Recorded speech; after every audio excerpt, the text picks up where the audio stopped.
Hello दोस्तों, अनमोल story junction में आपका स्वागत है। आज की कहानी है सपने सुहाग रात की, जिसका ये पार्ट 2 है। अगर आपको ये कहानी पसंद आती है तो प्लीज़ इस चैनल को लाइक कीजिए, शेयर कीजिए और सब्सक्राइब कीजिए। 2 महीने बाद एक सुरुचिपूर्ण समारोह में राजीव और निशा का विवाह हो गया। इस बार चूंकि लड़के वाले अपेक्षाकृत कम हैसियत वाले थे, इसीलिए विवाह का आयोजन उतना भव्य और धूमधाम वाला नहीं था जितना उषा के विवाह में था। दुल्हन के श्रृंगार में निशा पर कुछ ऐसा रूप चढ़ा था कि चारों तरफ वाह वाह हो गई थी। राजीव अपनी किस्मत पर फूला नहीं समाता था।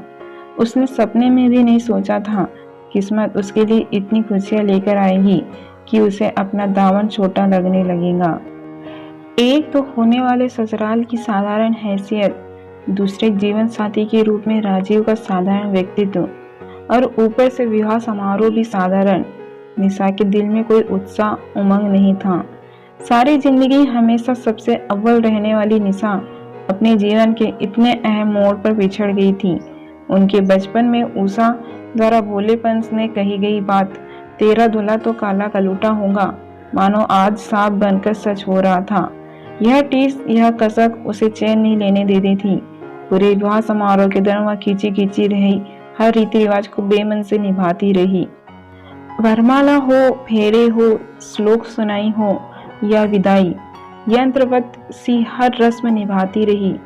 विदाई से पहले वर वधू के जुआ खेलने के दौरान जब राजीव ने पानी में मुदंडी ढूंढने के दौरान उसका हाथ शरारत से पकड़ लिया था, तो उसने बड़ी बेरुखी से उसका हाथ झटक दिया।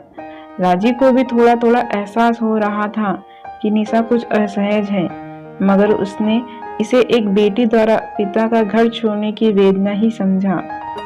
उसके मन ही मन प्रण कर लिया कि वह निशा को इतना प्यार देगा कि वह अपना मायका भूल जाएगी, उसे कभी किसी बात के लिए शिकायत का मौका नहीं देगा। बार बार वह निशा की ओर मोहब्बत भरी नजरों से निहारता और उसकी उल्फत की परवाज़ उरूर पर होती जाती, मगर सुहाने सपने अक्सर बीच में ही टूट जाते हैं।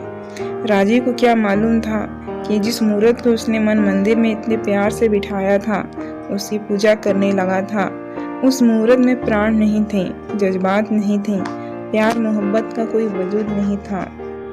वह मूर्त उसके लिए सिर्फ एक पत्थर का तराशा हुआ हसीन मुजस्सा था, जिसके कदमों में अपनी उल्फत के फूल चढ़ाने के बदले उसे मिलनी थी बेरुखी, बेदिली और नफरत। निशा विदा होकर ससुराल आ गई। आज उसकी सुहागरात थी। राजीव के लिए एक एक पल सदियों के समान बीत रहा था। सारे दिन पड़ोस और रिश्तेदारी की औरतें आती रही, राजीव के यार दोस्त आते रहे। सब ने चांद जैसी बहू के आने की बधाइयां दी। राजीव को मन ही मन उन सभी पर गुस्सा आ रहा था। ये बुढ़िया टलती क्यों नहीं, यह दोस्त कमीने मन ही मन तो मेरी किस्मत से जल रहे हैं। उसका बस चलता तो वह अभी ही रात कर देता। खैर, मुंह दिखाई की रस्म और दिन में 2-3 घंटे आराम के बाद आखिरकार मिलन की बेला भी आ गई। राजीव ने बड़े अरमानों से अपना कमरा सजवाया था। दिल में हजारों अरमान लिए उसने सुहाग कक्ष में प्रवेश किया। उम्मीद के मुताबिक फूलों से सजी सेज पर निशा यूं बैठी थी कि उसके पैर सामने की ओर आधे मुड़े थे और घुटने मुखड़ा की टिकाए वह चुपचाप बैठी थी। राजीव ने नजर भरकर अपनी दुल्हन को देखा। काश वह एक चित्रकार होता तो इस अद्वितीय सुंदरता को कैनवास पर उतार कर अमर हो जाता। काश वह एक शायर होता तो इस बेपनाह हुस्न की शान में कितनी ही सफ़े भर देता। मगर शायद कोई भी चित्र या कलाम उसकी पत्नी अप्रीतम सौंदर्य के समक्ष फीके ही रहते। मीठी मीठी अनुराग भरी अनुभूतियों के साथ वह पलंग पर निशा के बगल में बैठ गया। दिल में अरमानों का सागर हिलोरे मार रहा था। आंखों में सजीले सपने तैर रहे थे। लबों पर मीठी मुस्कान खेल रही थी। निशा ने सिर उठाया। राजीव के कुछ बोल पाने से पहले ही उसने कहा, मैं कुछ कहना चाहती हूँ। हाँ हाँ बोलो, राजीव मीठे स्वर में बोला। उसे नहीं मालूम था कि अरमानों के सुलगते सोलों पर बेरुखी की बारिश होने वाली है। जी देखिए, मैंने यह शादी अपनी खुशी और मर्जी से नहीं की। आप मुझे पति के रूप में जरा भी पसंद नहीं हैं। आपके पापा ने हमारे परिवार पर जो एहसान किया था, इस वजह से मैं शादी के लिए इनकार नहीं कर सकी। पति पत्नी का रिश्ता सिर्फ शरीर का मिलन ही नहीं होता, बल्कि दिलों का मिलन होता है, और मेरे दिल में आपके लिए कोई स्थान नहीं है। आज की रात यदि सिर्फ मेरा शरीर ही हासिल करना है तो आप कर सकते हैं, मगर आपका यह कृत्य मेरे लिए बलात्कार ही होगा। मैं दिल से इस मिलन को कबूल नहीं कर सकती। बाकी आपकी मर्जी। मुझे जो कहना था कह दिया, कहकर निशा ने सिर झुका लिया। यह शब्द पिघले शीशे की तरह राजीव के कानों में पड़े। उसे दुनिया डोलती सी महसूस हुई। कई क्षण तो उसे समझ में ही नहीं आया कि वह क्या कहे। होठ सूख गए, गले में गोला सा अटकने लगा। बड़ी मुश्किल से उसने आंखों में उमड़ते आंसुओं को रोका, खुद पर जब्त किया और बोला, नहीं निशा, मेरे लिए भी आज की रात का मतलब सिर्फ तुम्हारा शरीर हासिल करना नहीं है। उस शरीर को हासिल करके भी क्या होगा जिसके अंदर धड़कते दिल की किसी धड़कन में मेरा नाम ही नहीं है। मुझे तुम्हारा फैसला कबूल है।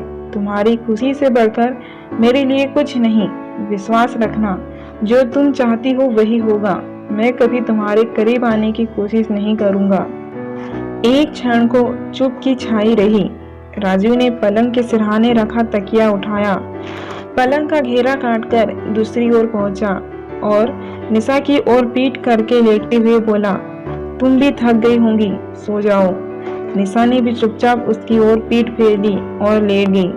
कमरे में एसी चलता रहा, मगर एक सुलगते रिश्ते की तासीर कमरे से भी अधिक ठंडी हो रही थी। सुहाग सेज पर सजे फूल फिजा को महकाते रहे, मगर उल्फत और समर्पण का महकता रिश्ता अपनी खुशबू खो रहा था। मिलन की रैना बीती। आफताब ने फिर से अपने नूर से दुनिया को रोशन किया, मगर राजीव के वैवाहिक जीवन की काली रात तो जाने कितनी लंबी थी। उसकी हसरतों का सूरज तो शायद हमेशा के लिए डूब चुका था। राजीव ने अपने दिल का दर्द किसी पर भी जाहिर नहीं किया। हर किसी के सामने यूं जाहिर करता मानो उसका वैवाहिक जीवन बेहद सुखद है। दिन में सबके सामने वह एक आम पति की तरह व्यवहार करता और रात में दोनों एक ही पलंग पर इस तरह सो जाते मानो ट्रेन में आमने सामने की बर्थ पर दो अनजान मुसाफिर। जाने किस्मत ने उनके लिए क्या सोच रखा था।